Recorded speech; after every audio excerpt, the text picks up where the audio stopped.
Я приветствую вас, дорогие друзья, уважаемые гости и подписчики моего канала. Всем большое спасибо за то, что следите за нашими прямыми эфирами с известным украинским политтехнологом Андреем Золотаревым. Андрей Владимирович, приветствую вас. Здравствуйте, Александр. Здравствуйте, зрители. Всем большое спасибо за то, что принимаете участие, за то, что непосредственным образом, да, как бы вовлечены в наши разговоры и в анализ того, что происходит. Два слова о правилах, они, в принципе, понятны и ясны, все как всегда. QR-код возле меня, возможность, если работает сервис, ворваться на экран со своим посланием, сообщением, мнением. В клубе зрителей, в телеграм-канале, закрытом клубе зрителей «Шелест» можно оставлять вопросы, а также заблаговременно в сообществе YouTube. Это тоже неизменная опция, и потом переходим к вопросам из чата трансляции в самом финале.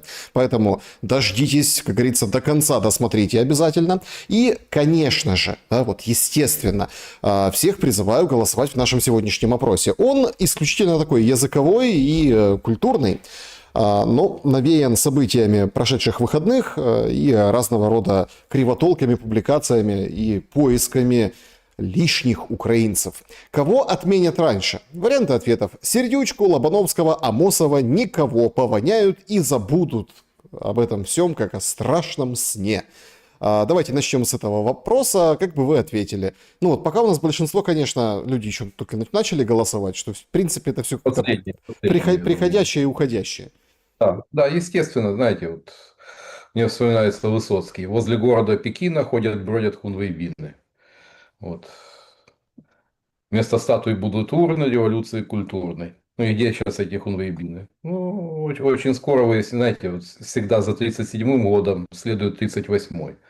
И поэтому многие ратующие сейчас за деколонизацию, которые себя ничего внятного и чего-нибудь стоящего не представляют, ну, естественно, проще всего попялиться на фоне того же Лобановского, все-таки который был величиной, как бы там ни было, и во многом футбольные успехи украинских клубов связаны с его именем. Ну, так, я говорю, обязательно доберутся и до Сикорского, вот, до Антонова. Ведь, по большому счету, Сикорский, во-первых, был русским монархистом, другом Николая II.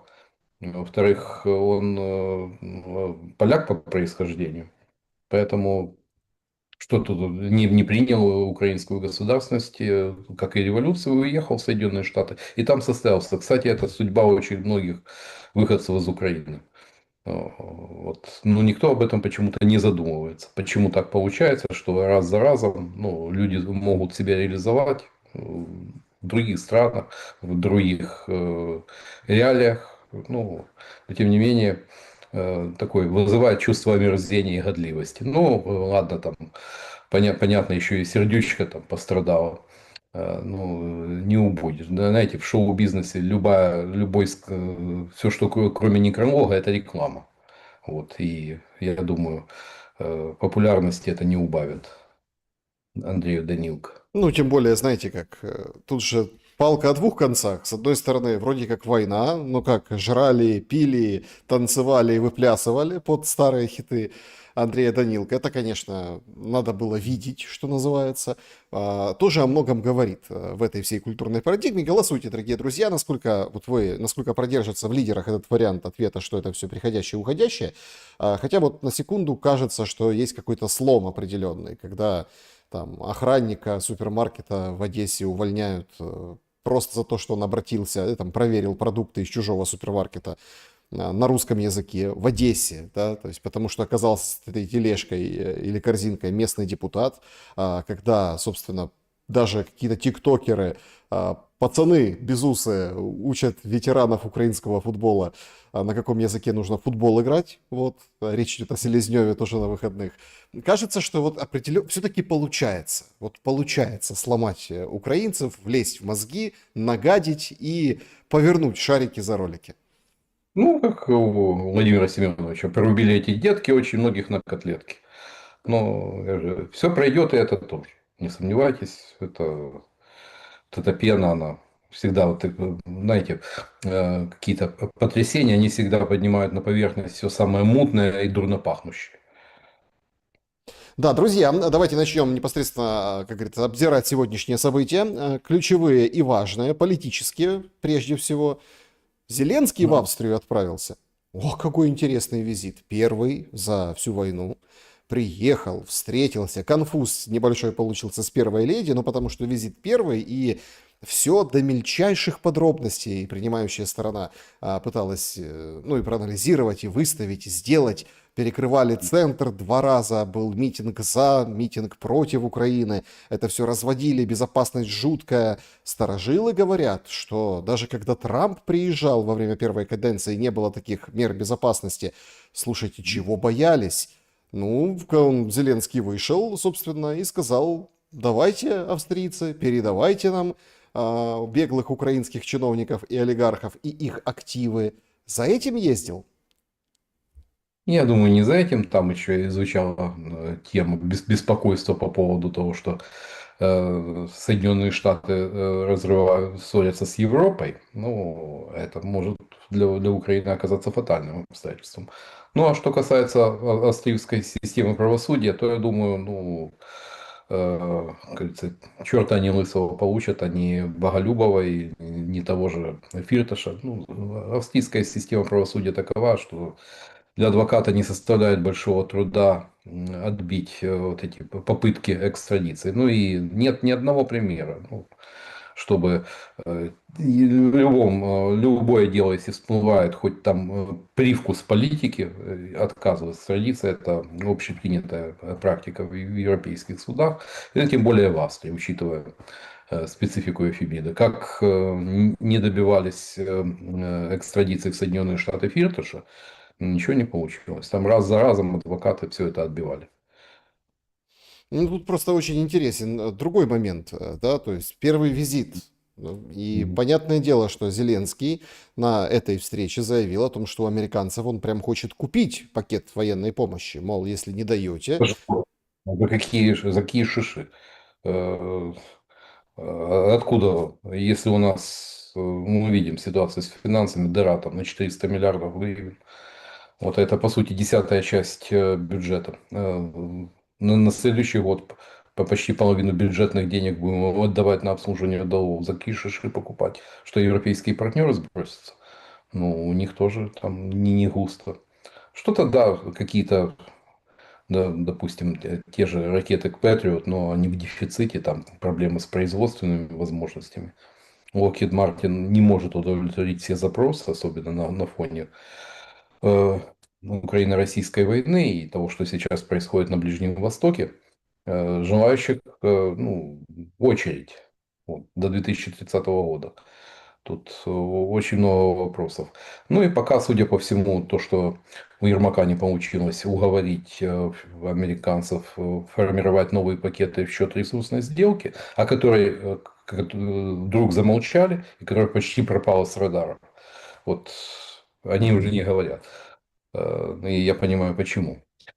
Понятно, американцы дали понять, что они готовы за деньги. Но за деньги там тоже далеко не все можно купить в Соединенных Штатах. Тем более, что у них очень часто политически обусловлено приобретение тех или иных видов и систем вооружений. Вот Израиль получил отказ по целому ряду авиационных боеприпасов, в том числе и по мощным бомбам, способным бить по защищенным подземным убежищам, укрытиям, заводам, в том числе, ну, видимо, имели в виду завод Фордо, атомное производство Ирана. Там на глубине более 100 метров находятся цеха. И понятно, что обычными боеприпасами это не пробить. Ну, а конвенциональные, ну, есть целый вид боеприпасов, которые Соединенные Штаты даже такому союзнику и партнеру, как Израиль, не спешат предоставлять. Вообще странно ведет себя Америка и Дональд Трамп в эти минуты. Ну, поговорим об Израиле, конечно, и с Израилем странно себя ведет в этой теме достаточно. Он вроде как, ну, за Израиль, но с другой стороны. И в принципе, вы знаете, и много таких вещей сходится, наталкивает на мысли, что понятно, что за этим всем Америка и стоит. Но опять-таки, тут даже элементарный вот этот, такое элементарное совпадение, да, Андрей Владимирович, когда Малюк делает операцию «Паутина». Ровно точно такую же операцию делает Израиль в Иране. То есть там Ну, мне не союзник. там масштабнее и сложнее у израильтян. Все-таки протащить на территорию враждебного государства не просто там комплектующие к дронам и взрывчатку, а ракетные комплексы, те же «Спайк», израильская ракета, противотанковая ракета, ну, получше, чем «Джевелин», но нажал и забыл. Вот. Но который в свое время Израиль отказался, ну, одна из европейских стран готова была поставить эти ракеты в Украине, Израиль не дал добро. Вот, и просто, ну, в любом случае, США задействованы и включены в процессе, как по украинской войне, так и по войне Ну, Израиля и наверняка, и Ирана. я в прошлой неделе об этом говорил, поскольку когда Соединенные Штаты начали эвакуировать часть персонала и семьи военнослужащих из своих баз в странах Персидского залива, это был четкий разведпризнак приближающегося израильского удара. Э, Так вот, Понятно? Да. странности Трампа. Он приезжает на Г-7, делает резонанснейшее заявление о том, что ошибкой исключать было Россию из Г-8, и, собственно, ну так, как бы давая понять, что это очень плохо было, надо возвращать. С другой стороны, по инициативе американской стороны, контакты России и Соединенных Штатов Америки, а, они же перенесли из Стамбула, перенесли в столицы друг друга, то есть Москва и Вашингтон. И там группами будут встречаться дипломаты, да, для того, чтобы снять какие-то противоречия и острые вопросы. Так вот, эта первая встреча была отменена по инициативе российской стороны, об этом сегодня сообщили. Но это как бы вот с одной стороны. С другой стороны, мы видим абсолютно там, не готового подписывать резолюцию о том, что Израиль имеет право на самооборону, и, в общем, резолюция Г7 стран, да, о том, что Израиль молодец и все правильно делает. Трамп почему-то не подписывает, хотя вроде как союзник, и сам, собственно, кричит направо и налево о том, что мы там защитим Израиль. Что-то не так с Трампом. Ну, пошло в разнос. Ведь 2 неделями ранее я говорил о том, что и даже с Нетаньяху, который в свое время, как отметил, первым поздравил Трампа с победой, еще до объявления официальных результатов, уволив протеже, ну, человека из клиентела Демократической партии, Бенни Ганс был начальником генерального штаба, оперативно еще в ночь выборов было принято решение. Таким образом поздравил Трампа.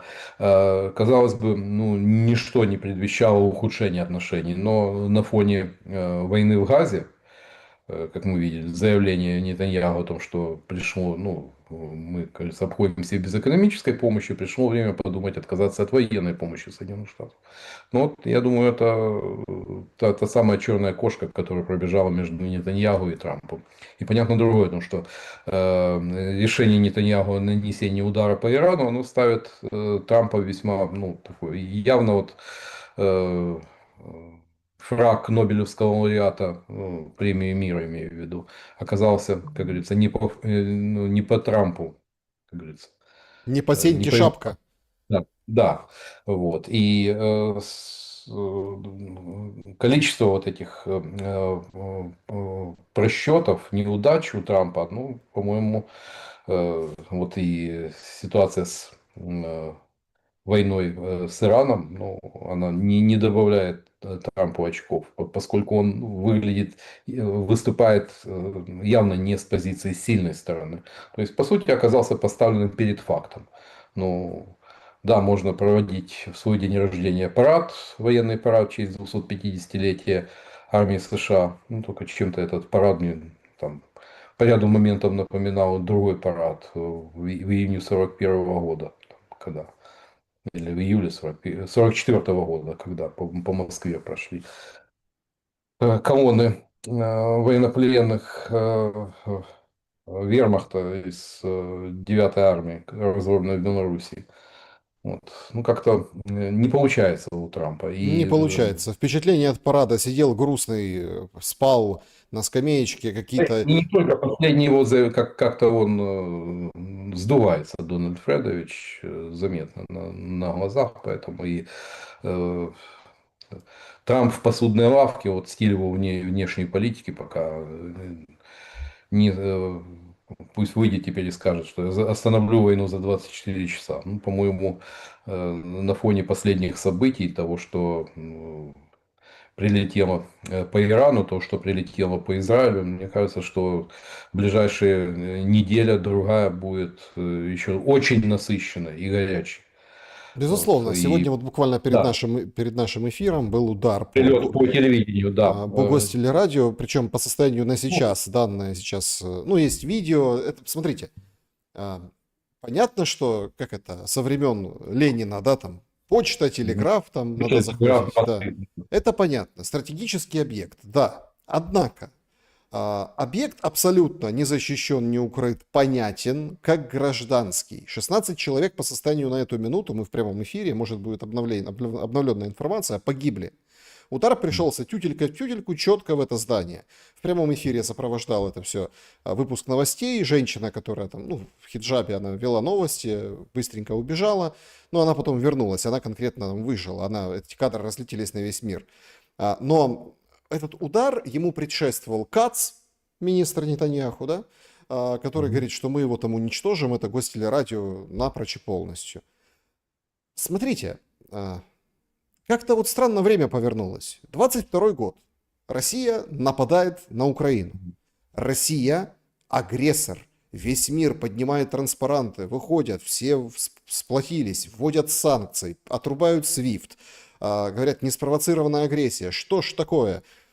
Проходит 3 года, ну, 25-й год, да, сейчас. Израиль нападает на Иран.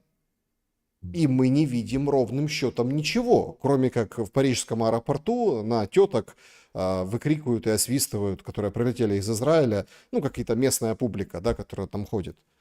Почему так? Ну, потому что существует гаттентотская мораль. Если у меня увели корову и захватили жену, вот это плохо. Если я увел чью-то жену и захватил корову, то это нормально, то это принимается, это в порядке вещей. И, к сожалению, политика живет по таким понятиям. Ведь ну, мы упоминали удар по телерадиовещательному центру в Тегеране. Ну, во время войны это вполне логичная цель. И это было и во время ударов на авиации НАТО по Белграду. Там тоже было разрушено. Аналогично было весной 22 года прилетело в Киев по аппаратной телевидению на Мельникова. То есть тут это вполне удар по источнику от пропаганды и масс-медиа, ну, в условиях войны, по сути, хотя это объект и гражданский, но по сути он является потенциальной целью. Тут ничего удивительного нет. А то, что, ну, естественно, двойная бухгалтерия, вот такая мораль, ну, тут тоже это типично для европейской политики, когда иногда, вот, как с выборами в Грузии, там ни закон не признаем и так далее, ну а в Молдове там, или в Румынии в упор ничего не видят. Все в порядке вещей, все норм. Поэтому и отношение к таким вот событиям, оно в зависимости от того, если это в наших интересах, то отвечает нашим интересам, то это нормально. Если э, это делают те, кого мы считаем плохими парнями, то это уже агрессия, это военное преступление и так далее. То есть, поэтому, тут, к сожалению, так. Принципов, как говорится, и морали здесь нет. Трамп, ну, когда прилетел на Г-7, он сказал, что Иран проявляет, ну, как бы, стремление к диалогу. Вообще, конечно, Ну, расходятся мнения сейчас, потому что тут, да, с судя по одной всему, стороны, прошли вроде сигналы, как да. готовы возобновлять переговоры, с другой стороны, что после вот подобных атак, ударов, этих дней последних, ну, никаких переговорах не может быть и речи. Ну, знаете, ну, у нас же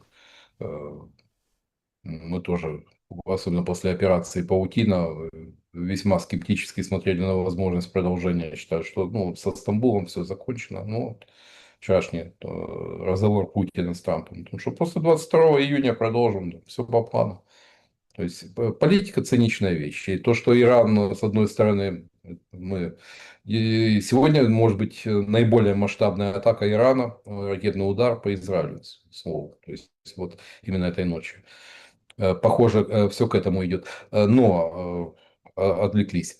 Смотрите, ведь одно другого не отменяет. Громогласные заявления о том, что до победного, тем более у Ирана есть опыт восьмилетний Ирано-Иракской войны, причем тоже с очень тяжелыми последствиями по плане ударов по экономике, по городам, война городов, когда Иран бил по Багдаду подаренными Каддафи советскими ракетными комплексами Р-17, а Хусейн посылал на Тегеран свои самолеты Ту-16, Ту-22 бомбардировщики. Не очень удачно потом приспособили перехватчик МиГ-25, который используют в качестве такого ночного бомбардировщика с высоты по площадям.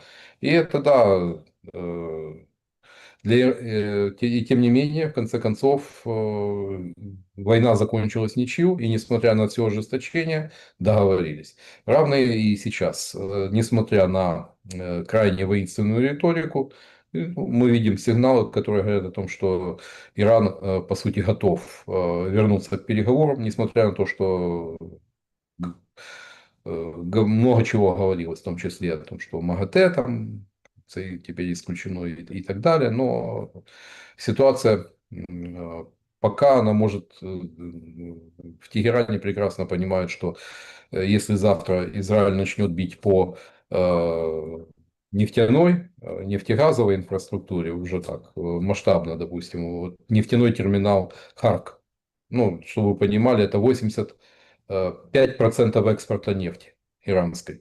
А на минуточку это 100 миллионов долларов в день. А с учетом взлетевших цен, ну, это добавь еще 20%. Ну, для Ирана это может вызвать катастрофические экономические последствия. Или ну, то, что просчитывал искусственный интеллект. Кенганский газовый завод. Там энергетический коллапс в случае разрушения. Переработка 70% добычи газа. А энергетика автоматом в случае разрушения потеряет 60% генерации. Ну, у Израиля военные возможности нанести удар, что по терминалу Харк, что по Кенганскому газовому заводу есть. Поэтому, я думаю, как раз в Тегеране смотрят реально на вещи. И если будут при малейшей возможности сесть за стол и договариваться, они на это пойдут. Но тут вовсю как бы описывается какая-то особенная роль Москвы и лично Путина в этих переговорах, потому что Россия выиграет. вроде как Россия без... дружен с Израилем, Да. вроде как с Но Ираном стратегическое да, соглашение. Действительно ли Путину вот эта ситуация с развязанной такой ракетной воздушной войной сейчас на руку? Согласны ли вы с аналитиками западными? на руку. Во-первых, Украина уходит на периферию, глубоко, на второй, третий план. Война на Ближнем Востоке перебивает. Во-вторых, взлет цен на нефть. Ведь 75 долларов за баррель – это не предел.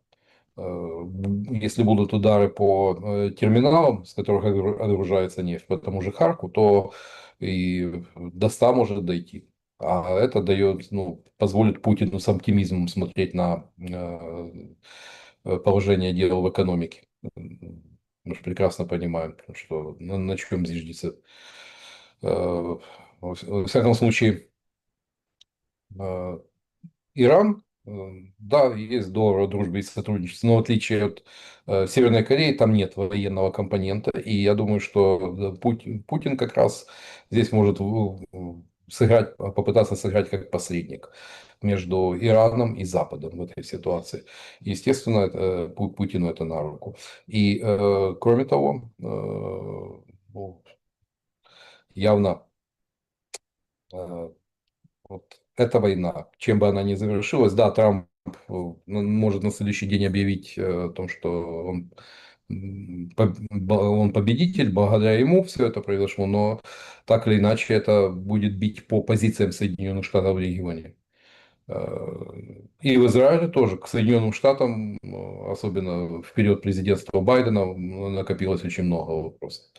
И тем более в тех же монархиях Персидского залива, у саудитов тоже все видят. И, естественно, в этой ситуации, если до того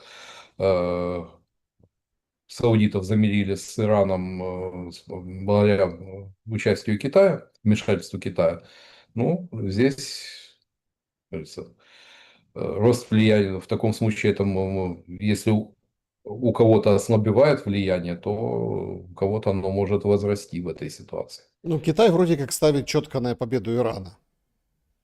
Ну, так, можно ставить четко. Не, ну Ну, подождите, там какой-то борт, забитый да, оружием прислали. Да и вообще. ну, нет, но чем Китай может помочь? Что ядерную бомбу пришлет Ирану? Нет. Ракет у Ирана хватает. Тем более, что находится в хорошо защищенных объектах. Рядом пишут, что уничтожено 120 из 360 пусковых установок, но тем не менее 240 есть, этого вполне достаточно для того, чтобы продолжать ракетные удары по Израилю. Китай проигрывает в чем? Поскольку Китай основной покупатель иранской нефти и покупал на 40 миллиардов долларов, вот, понятно, повышение цен на нефть и, возможно, ситуация, когда прекратятся отгрузки, но это для Китая весьма и весьма болезненно. И да, ну, Китай заинтересован как раз, чтобы все торговали, а не воевали. Как бы. Еще один штрих, но он очень важный. В контексте разворачивающихся обстрелов, взаимных обстрелов, обстрелов возмездия, да, там, возмездие на возмездие и так далее, и так далее.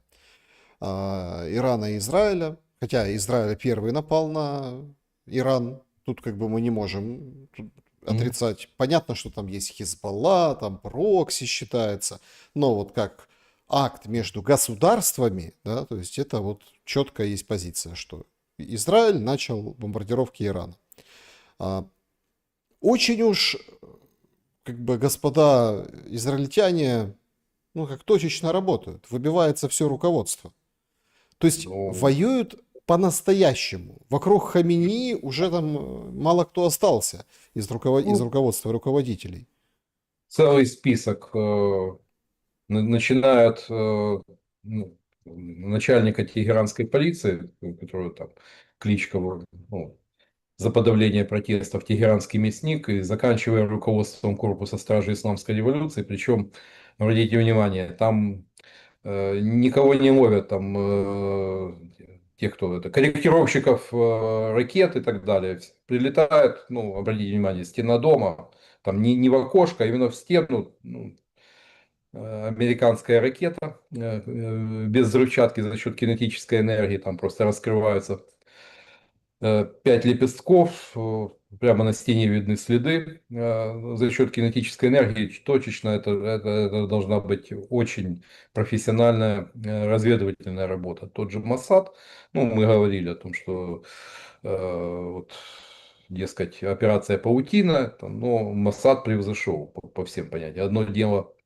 там запустить дроны там, и собрать где-то в бытовках и отправить туда к авиабазам. Другое дело осуществить вот такие точечные ликвидации. Это должна быть очень серьезная агентурная работа и глубина. Ну, Иран, как восточная страна, там бакшиш, коррупция – это неизменный спутник. И, судя по всему, этим израильтяне очень умело воспользовались. Правда, это сегодня задержали группу агентов Моссад. Ну, знаете, это может быть примерно из той же оперы, как и избитый F-35, которые там с помощью искусственного интеллекта намалевали, и там, знаете, причем с таким качеством, что называется, на отцепись. Но очень, практически, как бы, по словам Трампа, вся делегация по переговорам по ядерной сделке практически физически, вся физически ликвидирована. Вот. Э, Но это же не ослабило готовности к сопротивлению, к продолжению войны со стороны Ирана. Э, Как бы там ни было, да, это в какой-то момент дезорганизовывает, но потом находятся заместители, там, или люди, которые там, приходят на место выбывших, и, как говорится, все работает. Конечно, перефокусировка внимания на Ближний Восток очень серьезно ударила по Зеленскому и по его позициям. Вот он едет в эти минуты, он в воздухе, уже закончили с австрийцами, собственно, Канаду. мчится в Канаду на самолете. И тут такой очень достаточно неприятный момент.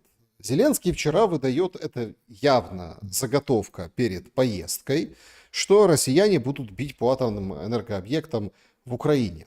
Мол, есть такой у них план. Слушайте, а правда так, если так задуматься, вопрос с ответом за удары по стратегическим бомбардировщикам снимается как дурацкий, пока все, ну вот, все в Иране и Израиле?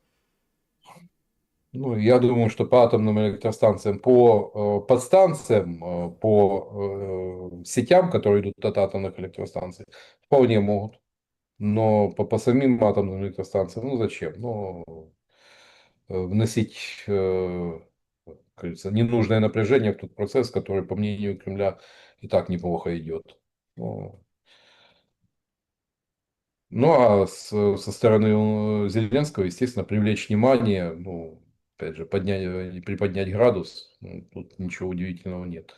Ну, Это градус приподнимается и сам по себе. С одной стороны, нужно гасить пожары, и он говорит о том, Мгм. что в Сумской области остановили наступление армии Российской Федерации. С другой стороны, вот смотрите, какой там циничный будет большой удар. С третьей стороны, мы видим, что не выдержал на Донбассе Тарнавский, не выдержал, говорит, по состоянию здоровья, что-то там, в общем, ушел. Он, ну, комиссовался из армии. А у нас вполне себе уже как-то так все привыкли, за сегодняшний день образовался новый фронт, или как два направления. Южно-Слобожанская– это Харьков, и Северно-Слобожанская– это Сумы. Ну, и мы же говорили неделю назад о том, что Курская операция плавно переросла в Сумскую. Ну, теперь, правда, называется Южно-Слобожанская. Но от перестановки слов суть не меняется. Боевые действия идут на территории Украины. Что там происходит вокруг Теткина, это ну, не суть важно. Важно то, что враг в 20 километрах от Сум.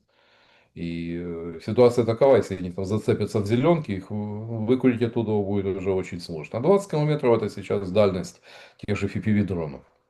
Вот. Ну а что такое FPV-дроны, досягаемость? Ну, херсонцы могут рассказать там ежедневно что-то, какое-то ЧП и несчастье происходит с гражданским, поскольку там и по машинам бьют, и по домам прилетают, люди гибнут. Жизнь при фронтовом городе, ну, это, э, трудно назвать нормальной. К чему эти лихорадочные замены в руководстве? Безуглая пишет, что лояльных ставят, нелояльных убирают. Естественно, естественно. Ну, тут же замены могут быть не только в руководстве вооруженных сил, но и в здании на Грушевского. Судя по тому, что вот идут две параллельные такие кампании минусовки. С одной стороны, мы видим, как по Стефанишиной предметно, там, вспоминая даже периоды, когда она работала под руководством Лукаш в Минюсте, там, вспоминая коррупционные ее залеты, вот, и там по Чернышову. То есть, там у него, дескать, два зама тоже погорели на коррупционных. Когда начинаются такие кампании, это верный признак того, что идет кастинг. И, естественно, ну, там, заинтересованные стороны или не заинтересованные не жалеют средств и сил, привлекают лучшие умы минусовщиков, чтобы э, дискредитировать фигуру нон-грата. Вот. Но понятно, что Стефанишина слишком уж тесно привязана к главе офиса, то есть считается его креатурой, равно как и новый генеральный прокурор, который только 3 месяца проработал на налоговой, как бы птенец гнезда Матиоса. Ну, был такой главный военный прокурор оттуда. Вот. Мейден, главная военная прокуратура. Ну, как говорят, будет команда, пойдет во все тяжкие. Поскольку Хоменко, Мельник, там более все-таки оглядывающиеся на нюансы закона и, как говорится, соблюдение элементарных норм приличия люди отказались. Поэтому большие перестановки. Нас ждут большие перестановки не только среди военных, а то, что среди военных, ну, как правило, когда все хорошо, ну, кровати не двигают. Вот, когда возникает вопрос лояльности вооруженных сил, когда возникает вопрос ответственности, э, ищут крайнего, ну, тогда начинаются такие кадровые перетряски. Так а чем Шмыгаль не угодил? Хоть убей, непонятно. Ну, вот идеальный премьер-министр, которого не видно, не слышно и никаких политических амбиций. Ну, вот помню, как в свое время Евгения Марчука убрали за формирование собственного политического имиджа. Ну, это в первую каденцию Кучмы. Причем так, как говорится, без объявления войны. Раз, и вот. А тут абсолютно... Ну, это человек, за которым маячила фигура Рената Леонидовича Ахметова, главы парламентского большинства Давида Арахами, естественно, с которыми ну, отношения у главы офиса не сложились. Но вассал моего вассала не мой вассал. Ну так вроде как во время войны нельзя снимать. Возникают, смотрите, возникают же вопросы легитимности, как ни крути. Мгм. А ну кто, Александр, ну кто на такие нюансы у нас оглядывается? Если у нас нет ответа, ну, Конституционный суд не работает, по большому счету. Да и даже если бы работал, то все равно толку бы не было. Конституция у нас поставлена на паузу. А вот такие нюансы, ну, они никого не волнуют. Есть политическая целесообразность, есть хочу, вот, и это является определяющим. Пришла полная цитата Трампа на Г7. Говорит, у вас не было бы войны прямо сейчас, будь у вас Россия. Это была ошибка. Вы так много времени проводите, говоря о России, а ее больше нет за столом переговоров, поэтому это усложняет жизнь. Но у вас не было бы войны. Путин говорит со мной, он ни с кем больше не хочет разговаривать, он чувствует себя оскорбленным из-за того, что его выбросили из Г8, и я его понимаю, я бы тоже почувствовал себя оскорбленным. Вы бы тоже, любой бы почувствовал, говорит президент США, и по его словам, инициатива исключения России принадлежала канадскому премьеру Джастину Трюдо, которого поддержал Барак Обама. Говорит, что Трюдо там кого-то убедил, и Россию выбросили. Путин по этому поводу совсем не в восторге, добавляет Трамп. Ну, какое интересное заявление. Ну, э, Обама, ну, Трюдо, как говорится, из одного ларца. Вот.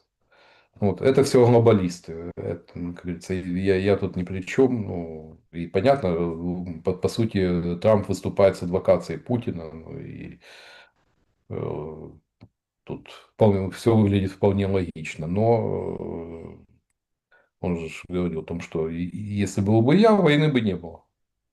Это все. Ну, по сути, старик Байден э, создал такую ситуацию, когда война стала неизбежной.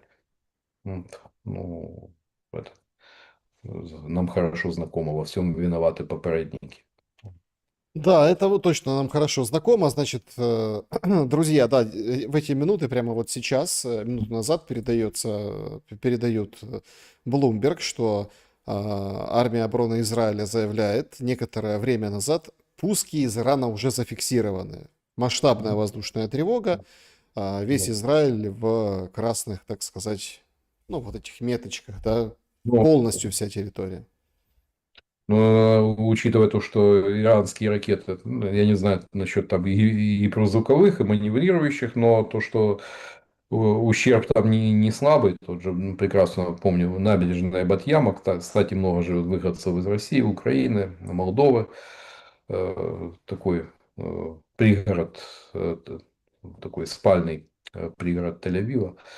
Вот, примерно понимаю, место, куда прилетело. Конечно, 24 погибших за 3 дня. Ну, для Израиля это, безусловно, болезненно. Иран, ну, это другое, там даже 10 раз, сотни раз больше, там порог чувствительности намного выше. Учитывая то, что, ну, специфику, вот как во время той же Ирано-Иракской войны, иранцы, ну, надо сказать, воевали не жалея своих жизней и не оглядываясь на потери. Вот, поэтому дай бог, чтобы все-таки предпочли сесть за стол переговоров, но пока Израиль не отказывается от намерения продолжить долбить Иран, и Иран будет огрызаться, и это вполне естественно. А ПВО, ну, как бы, какие бы комплименты, понятно, что в российском медийном информационном пространстве больше симпатизируют, в подавляющем большинстве симпатизируют Ирану, но, э, знаете, э, люди гибнут и с той, и с другой стороны. И чем быстрее закончится это безумие, которое может перерасти в ядерную войну. Ведь, как известно, у Израиля ядерного оружия нет, но в случае необходимости мы готовы его применить, как говорила Голда Меир. Но Еще один важный сегодня эпизод, кажется, вот вроде бы кажется закончили. Вот можно уже безэмоционально, спокойно, да, вот, ну, собственно, переходить уже к следующим шагам. Вы правильно отметили, что Стамбул вернется после 22 июня, об этом сказал Путин Трампу во время телефонного звонка, поздравления с днем рождения и обсуждения Ирано-Израильской войны. Но сегодня же еще одна была крупная партия тел, которых россияне передали на украинскую сторону. Значит, вроде как завершили вот эту историю с 6000, 6050, заявляет российская сторона, передали Украине. Украина, сначала было сообщение только о 27, ну вроде потом 78, ну короче, то есть соотношение все понимают, ужасное. Поэтому, в принципе, это все можно назвать как бы гуманитарной акцией, как бы жестом доброй воли со стороны России в сторону Украины. Однако, сразу после вот последнего обмена, значит, начали происходить очень интересные вещи в медиапространстве. Ну, во-первых, Зеленский, перемешку. Зеленский сегодня в Австрии говорит, что тоже раскритиковал обмен, что, мол, смотрите, наших детей хотели менять на солдат. А это вне права какого-то. В общем, россияне плохо себя ведут на этих обменах. И даже на передаче тел, которая завершилась, тоже не так себя россияне вели. Министр внутренних дел Клименко говорит о том, что там вперемешку российские и украинские. На марафоне, 24 канале, да, вообще пошли дальше, говорят, смотрите, в одном мешке там несколько, короче, одно тело по разным мешкам, поэтому так и кажется, что их 6000. Это вот они специально, чтобы у нас тут посеять разбрат, чтобы у нас панику посеять, чтобы мы выходили на Майдан. А на самом деле, почему так много трупов? Потому что они из могил на оккупированной территории выкапывали кого-то и клали в эти мешки. Ну, то есть пропаганда пошла отрабатывать. Видимо, кто-то дал отмашку. Начался спин. Вот.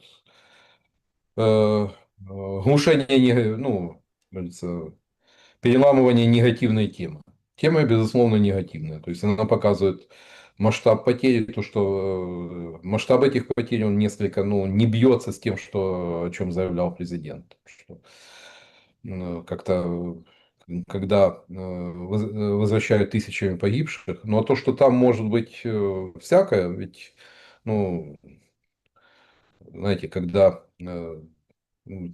вам, наверное, тяжело представить, что остается от человека, когда в него попадает снаряд.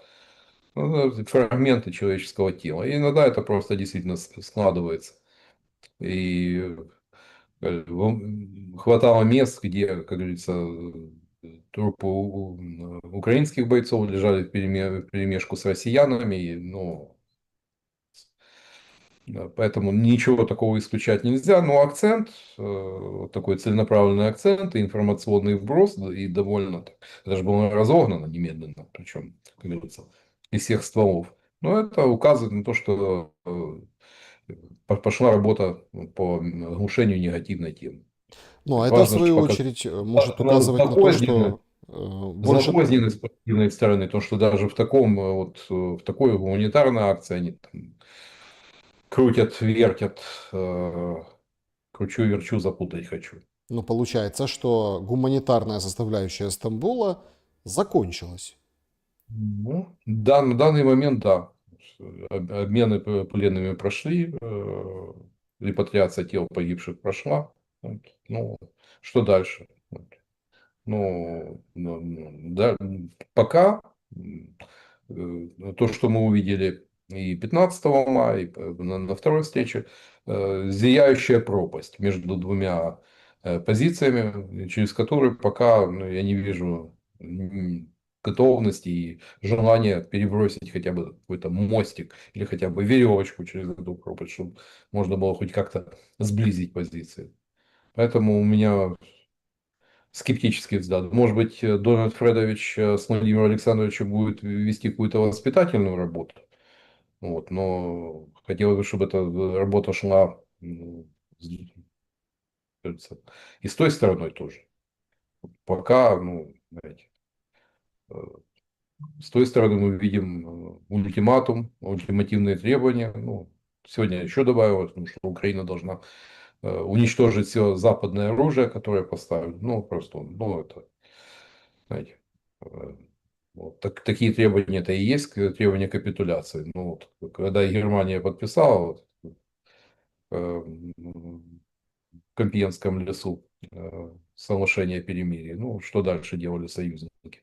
Они винтовки Маузера сотнями тысяч складывали, жгли костры. Сталь деформируется, после этого практически непригодна. И действительно у Рейхсвера аж до начала 30-х годов была проблема со стрелковым оружием. Ну, так решалась проблема горе побежденным. Вот, и такие требования в данный момент, знаете, это расчет на то, что вот, в этой ситуации украинцы возьмут и поднимут руки, это наивно. А в каких ситуациях украинцы могут взять и поднять руки? Ну, Ну вот смотрите, знаете, просто давайте так. Многие сейчас параллелят ирано-израильское противостояние. Ну, то есть да. воздушная компонента войн не выигрывает. Хоть могут быть шокирующие, тяжелые, там, болезненные удары, Да. инфраструктурные поражения, вы сами перечисляли там на примере Ирана, да, потому что, Да. Пока не придет пока не ступит сапог солдата, то есть, чтобы там американцы Германию выбомбили в кирпич, что называется, в битый кирпич. Но тем не менее, до последнего момента и уровень поддержки нацистов был довольно высоким, и немцы массово не сдавали. Сдача началась после падения Берлина. ну, то есть мы понимаем, что, а что это может быть, понимаете? Когда поднимают руки, когда исчерпываются возможности к сопротивлению. Это, отсутствие боеприпасов, вооружений, отсутствие финансовых средств, отсутствие человеческого мобилизационного ресурса. Вот то, что может привести к такой ситуации. Пока эти ресурсы у Украины не исчерпаны. Ну, Ну, с другой стороны, мы видим, что не день, то новые проблемы у ТЦК. Сегодня разошлась история, это тоже поразительный момент. Ровно вчера, по-моему, да, как это, Стерненко и Лебига делали какой-то стрим, собрали 2 миллионов на Русарез. Русарез, да. Да, Ага. то есть они вот это вот, Такой большой черный Range Rover, это и есть тот самый Русарез, да. то есть они, Знаете, вот я когда смотрю на этих деятелей, Притула, Лебига, Лачен, Стерненко, знаете, вот в Америке говорят, если человеку доверяют, я бы купил у этого человека подержанную машину. Вот у Стерненко я бы никакой бы не купил. Не поддержанной, не новой. Но Ну, понимаете, сборы начали меняться. Мы уже с вами, по-моему, обсуждали, когда там на адвоката сборы у всех собирают. падают.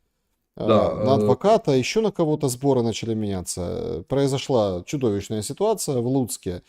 Тоже вроде как военный волонтер, спортсмен, парень попал в ТЦК.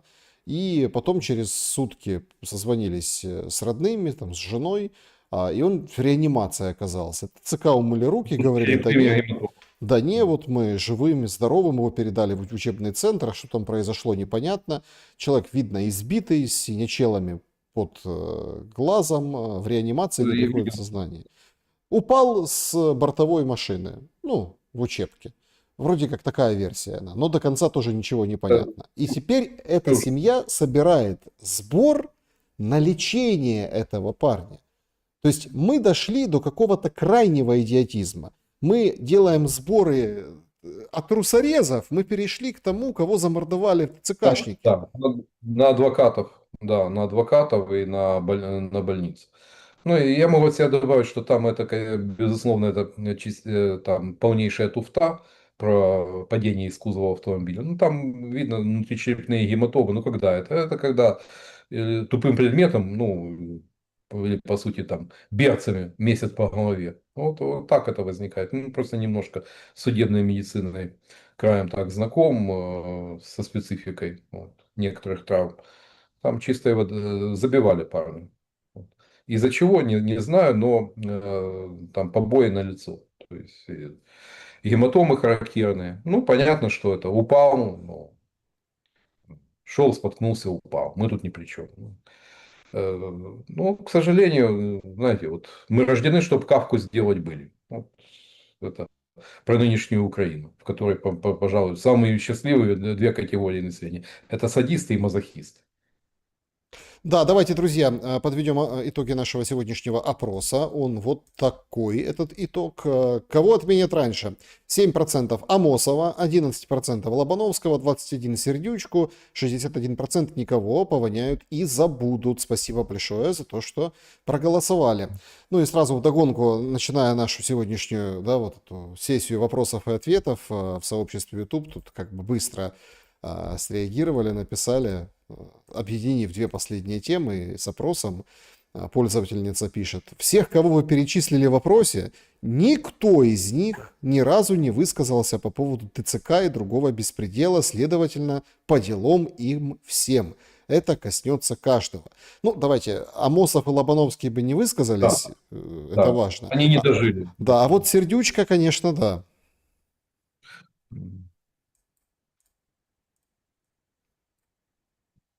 Зибен, зибен. Ай-лю-лю. Зибен, Зибен, Ай-ндурай, полицай. Да. это да, она, как говорится, не высказалась. Клуб зрителей Шелеста. Вопрос. Андрей Владимирович от Алекса. Прокомментируйте, пожалуйста, как политтехнолог. Опрос КМИС. За месяц рейтинг доверия к Зеленскому упал почти на 10%. Ну и правда, сегодня свежий рейтинг. Называется он май-июнь.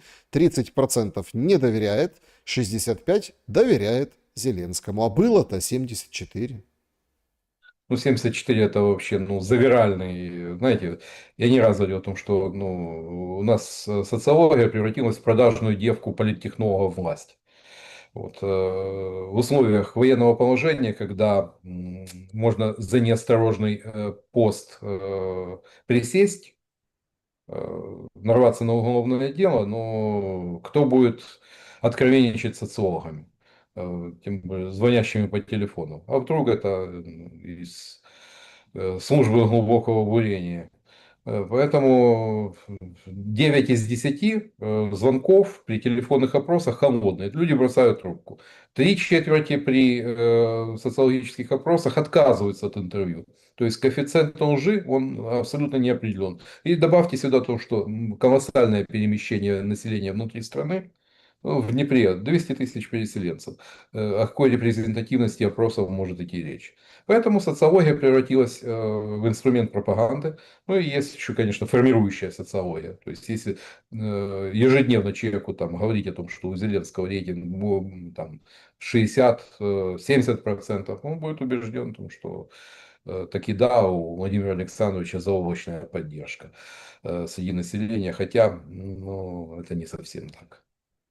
Как Алла политику. спрашивает, Андрей, чего лично вы не можете простить руководству Российской Федерации? Такой вопрос. Потому что того, что сюда полетели ракеты, и в условиях, когда не были до конца исчерпаны э, другие возможности, ну, скажем, решили прибегнуть к последнему доводу королей, ну, к пушкам. Ну, я считаю, что войны можно было избежать. Мгм. Значит, переходим теперь уже плотненько к сообществу YouTube. Здравствуйте, Людмила. Задает. Закон о военном положении не разрешает отставку Кабмина. В то же время закон о Кабмине в случае отставки премьера предусматривает отставка всего Кабмина. Андрей, скажите, кто хочет поставить под вопрос легитимность исполнительной ветви власти Кабинета министров? Спасибо и берегите себя. Ну, вы знаете, кто у нас начальник государства и у кого работает, в чем офисе работает президентом Владимир Александрович. Вот, ну, я так понимаю, что власти никогда не бывает много. И стремление сконцентрировать все, как говорится, нити в своих руках заставляют игнорировать совершенно очевидные нормы законодательства, касающиеся в том числе и Кабинета министров. Следующий вопрос. Добрый вечер. Спасибо за интересную содержательную беседу. Сегодня в очередной раз была акция Free Азов. Хочется узнать, с какой целью устраиваются эти перформансы. Ну как, деньги на ВСУ, когда перед мэриями, ну, там, в Киеве, в Днепре видел. Ну, ведь мы прекрасно знаем, что если какая-то акция происходит, значит, это кому-то нужно. А кто, у кого выключатель, кто может зажечь красный или зеленый свет на уличной акции, мы все прекрасно понимаем. Вот. И поэтому демонстрация вот такой вот патриотизма, ну, естественно, в условиях войны вот эти духоподъемные акции, потому что, ну, это понятно, что это санкционировано и с разрешения. Равно как мы видели пикеты под американским посольством, ну, знаете, тут, ну, не надо быть аналитиком, чтобы понять, что, как говорится, кто разрешает подобного рода акции в условиях военного положения. Значит, Александр, что важнее, совесть или справедливость? Знаете, иногда говорят, что справедливость от дьявола, а у Бога милосердие. Мне кажется, все-таки совесть. Алексей Иванов, после окончания войны европейские политики обещают поднять экономику Украины из руин. Вы в это верите? И кто из украинцев будет экономику поднимать, если много кто уже решил уехать сразу, как только границы откроют? А бывшие военные не захотят за копейки горбатиться. Почему политики и экономисты молчат, а пропагандисты рассказывают о светлом будущем, как при коммунизме? Естественно, ну, знаете, кто пропагандистов, как говорится, кормит, тот их и танцует. Вот. И, естественно, их задача рассказывать, ну, подобно тому, как формировать картину светлого будущего, куда мы неизбежно придем, но, возможно, не при нашей жизни. Ну, это задача пропагандиста всех времен и народов. А вот, ну, дело в том, что вот светлоевропейское будущее нас зовут те люди, которые у себе уже, как говорится, европейское будущее построили. У них и дети там учатся, ну, и недвижимость, бизнес. То есть, даже если здесь все рухнет, как говорится, цирк уедет, точнее, 95-й квартал уедет, а клоуны останутся только это мы с вами. Что касается подъема экономики Украины. Ну, есть такая замечательная страна, как Колумбия. Посмотрите, там 30 лет воевали с наркокартелями, и война превратилась в фактор политики. Там даже родился такой термин наркокоммунисты. Вот.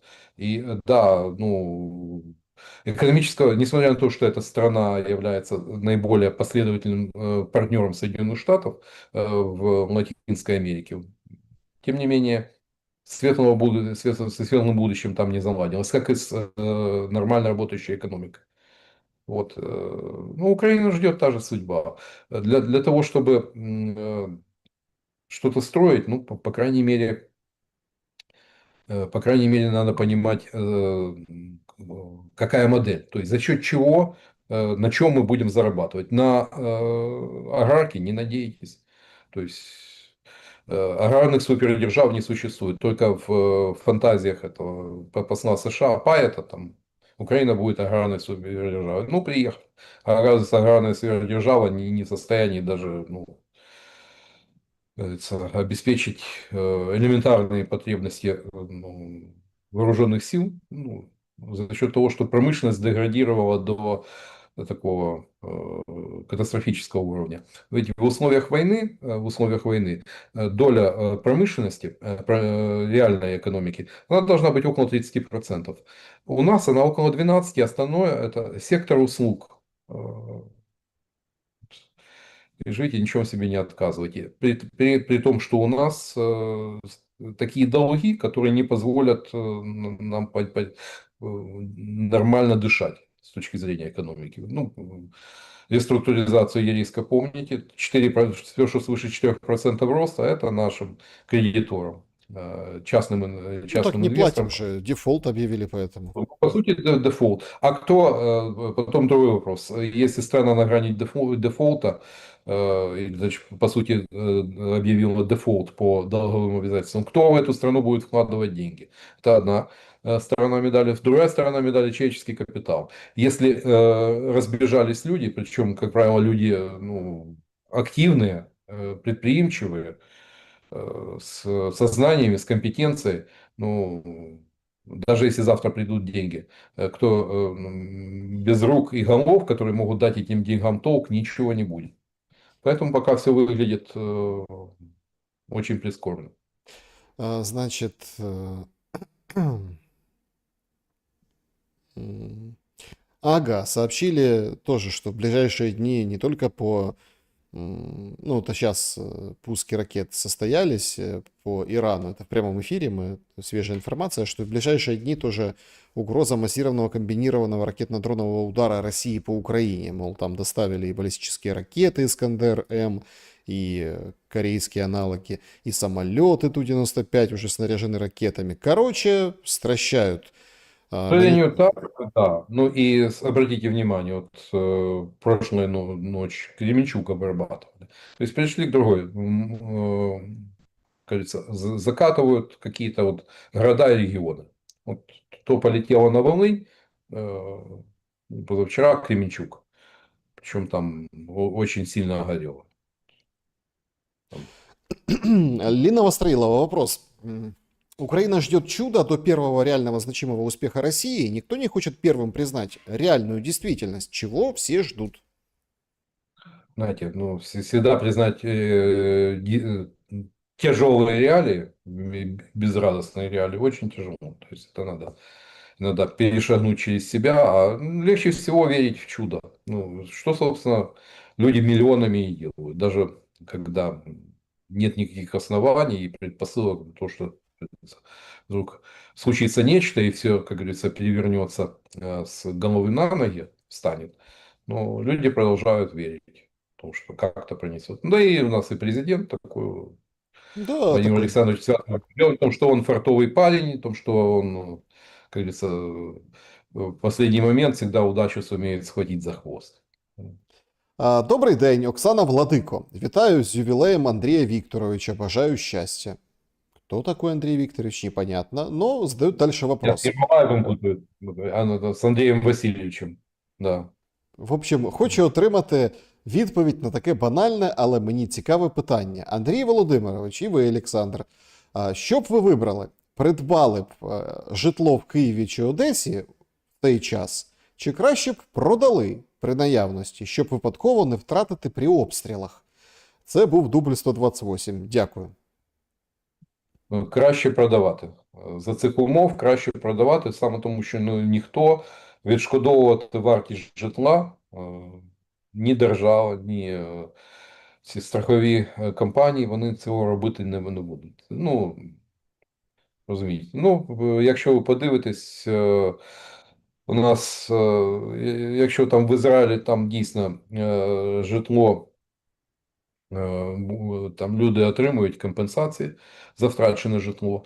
Саме тому, що там от в Бат'ямі, там, де будинок вибухом зруйнований, там від півмільйона трикімнатна квартира. Вартість дуже велика. А ні Одеса, ні Київ зараз не є безпечним місцем. Прилетіти може будь-де, і ви залишитесь один на один з власними проблемами. На жаль, зараз краще, якщо є можливість, продавайте. Ну, а там куди вкладати в золото, в крипту, в євро, там Да. є А, фахівці. Александр Зеленый спрашивает. Как известно, решение о безвизовом режиме для Украины принималось специальным постановлением Европарламента по результатам позитивного голосования большинства членов. А получается, что Украина в одностороннем порядке отменила это постановление для мужчин 18-60, наплевав на приоритет международного права относительно национального. Вопрос, а что, так можно было? Ну, извините, у нас половина того, что напринимали за последние годы, ну, прямо нарушает Конституцию. Ну, тот же закон о деятельности того же Кремния. Это нарушение конституционной нормы. Конституционные нормы, как известно, обладают, и международные правовые обязательства обладают высшей силой по отношению к национальному законодательству. Никого это не парит, не волнует. Поэтому тут ничего удивительного нет. Что касается запрета на выезд, мне кажется, что тут это молча было акцептировано нашими европейскими партнерами, поскольку и я думаю, что даже если случится чудо и война будет остановлена, то не скоро откроют границы. Еще как минимум полгода, 9 месяцев границы будут на замке. А причину найдут. И понятно, да, другое то, что это нарушает конституционные нормы и ограничивает права украинцев, никого это волновать не будет. От слова совсем. Поэтому мы же в специфической стране живем. Ну, самая свободная, самая демократическая, только временами напоминает э, смесь дурдома с концентрационным лагерем. Так, пользователь спрашивает, хочется узнать у гостя, чей проект Шарий? Внезапно. Ну, наверняка Анатолий очень сильно обидится, если бы ему задать такой вопрос. Но были на каком-то этапе, на каком-то этапе, вот, там была такая семейство Кацуп, вот, которое это из такой гвардии партии регионов, вот, которые поддерживали. И надо же понимать о том, что если бы он был сам по себе, ну, превратился в такой серьезный медийный проект. Как-никак почти 1,5 миллиона подписчиков у телеграм-канала. А это уже запрещай, не запрещай, но тем не менее влиять на общественное мнение будет. А по иронии судьбы, ну, знаете, вот я всегда говорю о том, что как бы там ни было, но в том, что Порошенко удалось сбить, ну, заслуга 3 человек. Шария, Дубинского и Бигуса. Мгм. Те, кто, как говорится, закатал рейтинг Петра Алексеевича в эти 25%. Добрый вечер, Александр Андрей Владимирович. Виталий задает вопрос. Зеленский недавно создал комитет по борьбе с антисемитизмом. Как вы полагаете, несогласных с режимом Зеленского по старинке будут клеймить госизменниками? Или Украина станет первой страной в мире, где даже евреев запишут в антисемиты? Заранее спасибо за ответ. Знаете, один медийный персонаж, который, ну, довольно часто появлялся в YouTube-каналах, фигура очень известная, называть не буду. Ну, говорит, ну вот если у Зеленского не получится, ой, тогда лучше валить из страны, потому что все закончится погромами. Вот. Ну, понятно, это было лицо библейской национальности. Вот. Неудивительно, но то, что по ходу могут возникать ну, и конспирологические версии о Новом Иерусалиме, ну, там, на Днепре и так далее.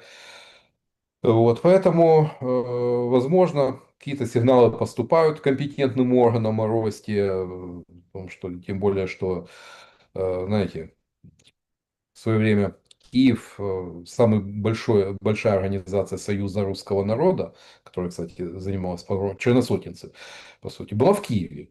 Именно в Киеве. Вот. Ну и, соответственно, поскольку крупные города, крупные города, такие как Киев, Екатеринослав, Одесса, там треть населения была, и были иудеи. То есть, естественно, это было такой питательной средой для ну, зависть к более экономически успешным соседям. Это же никто не отменял. И, кстати, даже, да, батька Махно, вот он 3 или 4 раза заходил в Екатеринослав, после чего бельгийское столовое серебро до сих пор в глухих селах Запорожской области встречается. Ну, можно какие угодно идейные мотивы, но, как правило, всегда вот за всем этим стоит нечто такое более приземленное, как говорится, банальное желание наживы. И поэтому то, что так, это может, как говорится, стать одним из последствий вот, событий последних лет, ну, в это охотно верю. Ну, а всевозможные комиссии, они же создаются не для того, чтобы с чем-то, ну, КПД их, мы все прекрасно знаем, обычно стремится к нулю. Да, друзья, заглянем в чат трансляции. Рамазан спрашивает: здравствуйте, можете спросить у Золотарева, какие будут условия мира в конфликте на Украине? Да. Какие условия мира? Мгм. Ну, Мединский же все озвучил. Ну, сегодня, например, И очень интересно, от Грушко, зама Лаврова, пришло сообщение о том, что вы обязаны уничтожить западное да, оружие. да, да. Ну, как это? Как немцы после поражения кайзеровской Германии там сотнями тысяч складывали винтовки в штабеля и жгли, чтобы их нельзя было использовать. Ну, как-то это выглядит уж совсем, ну, что, F-16 порубили? Ну, мы уже эти, порубили на металл бомбардировщики Ту-22. Ну, и чем это все обернулось? Ну, поэтому, я думаю, пока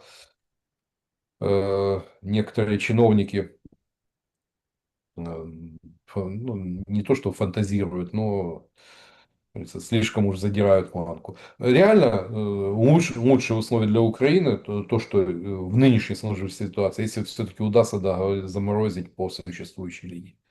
Это максимум того, что Украина может получить сейчас в этой ситуации. Никаких границах 91 года, ну, речи быть не может.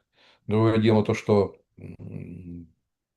еще даже если бы будет заключено перемирие, ну, этим не закончится. Я думаю, что ну, дальше мы можем получить украинскую мечту, подобно тому, как Грузии, грузинская мечта. Хотя некоторые коллеги там выходят о том, что в Украине это невозможно, этого не может быть, потому что не может быть никогда. Но, знаете, в Украине все может быть.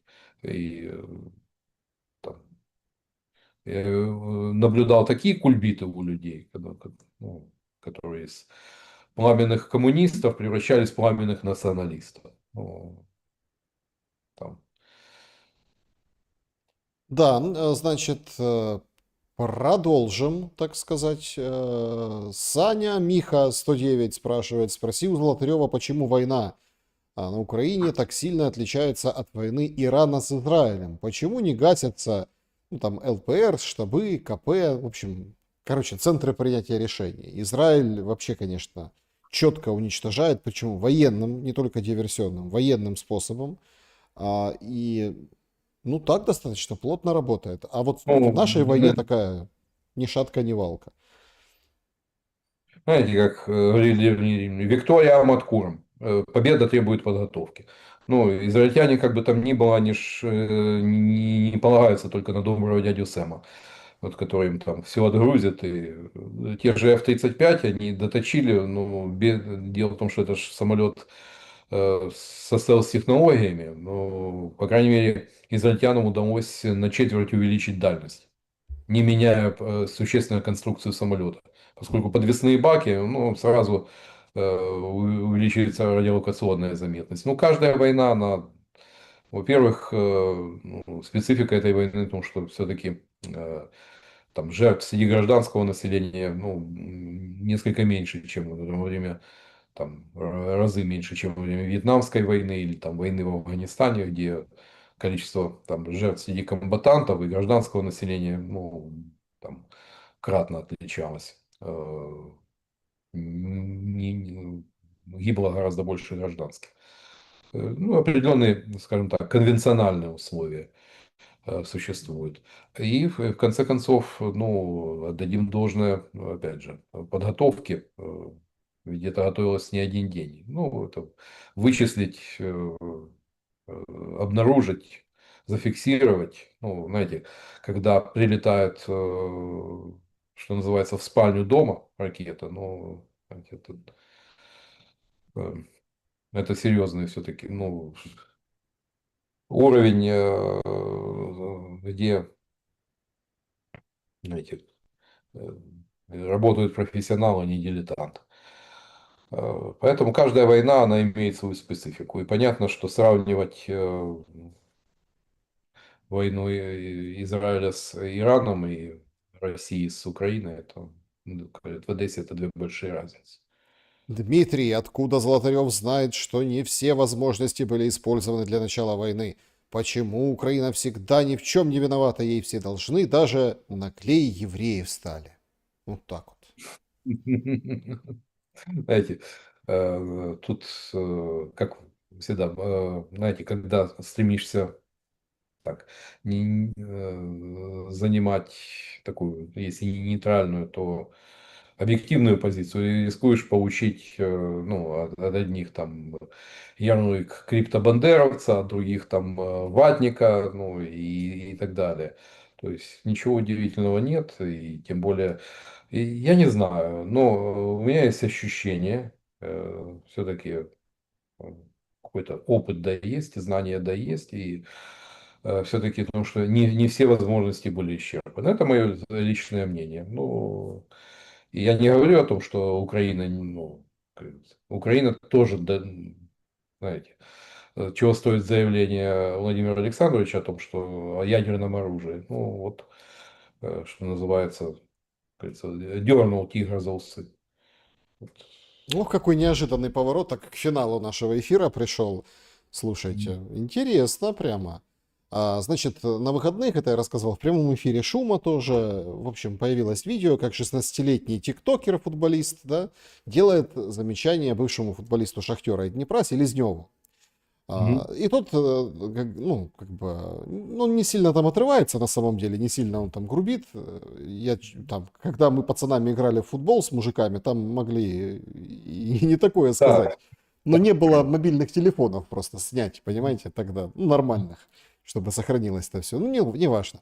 Значит, в общем, и он сказал, что тебе 16 лет, будешь ты меня учить, я знаю 4 языка, на каком мне языке чего говорить.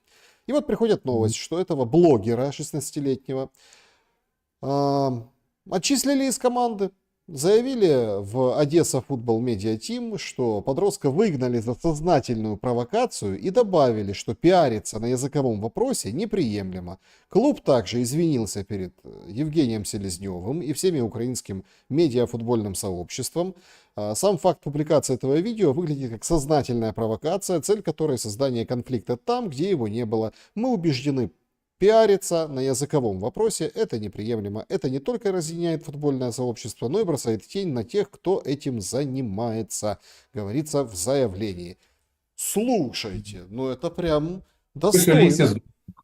Еще если Лисе сдохла. Ну, знаете, но я все-таки предпочел не подростка, у которого действительно еще, ну, не жизненного опыта. Ну, но он смотрит то, что делают взрослые дяди. Когда за концерт сердючки полиция открывает уголовное дело. Ну, это ж сюрреализм, но тем не менее это наша реальность. Когда, ну, там, я уже не говорю про покойную Фарион, там появляются другие, которые там с пеной у рта рассказывают о том, что там э, кто не скачет, то и москаль. Вот, и подросток берет пример со взрослых. То есть, и если он видит, ну, что это норма, то, ну, он следует этой норме. Если он видит, ну, нормальным считается провокация конфликтной ситуации, когда там поборница украинской мовы плюет в таксиста, ну, это, и скорее возбудят уголовное дело в отношении таксиста там, или там уволят за нарушение языкового законодательства, чем составят хотя бы админпротокол за мелкое хулиганство в отношении этой поборницы. То есть он берет пример со взрослых. Вот это вот просто пацана жалко. Ну, я не знаю, как, насколько он перспективен как футболист, потому что футбол тоже такая, профессиональный футбол, штука жестокая. Не перспективен там за борт, может быть. Э, Но поворот такой неожиданный, действительно, Да, тут сама. наоборот бы Селезнева начали бы хейтить, а тут вот так решили. Ну, действительно интересно. Ну, подождем еще. Сейчас, может, там блогеры вступятся за 16-летнего парня, майбутнього козака и захисника. В общем, как-то так. Андрей Владимирович, я благодарен вам за время и мысли. Друзья, спасибо за то, что посмотрели этот эфир. Берегите себя и друг друга. Скоро увидимся.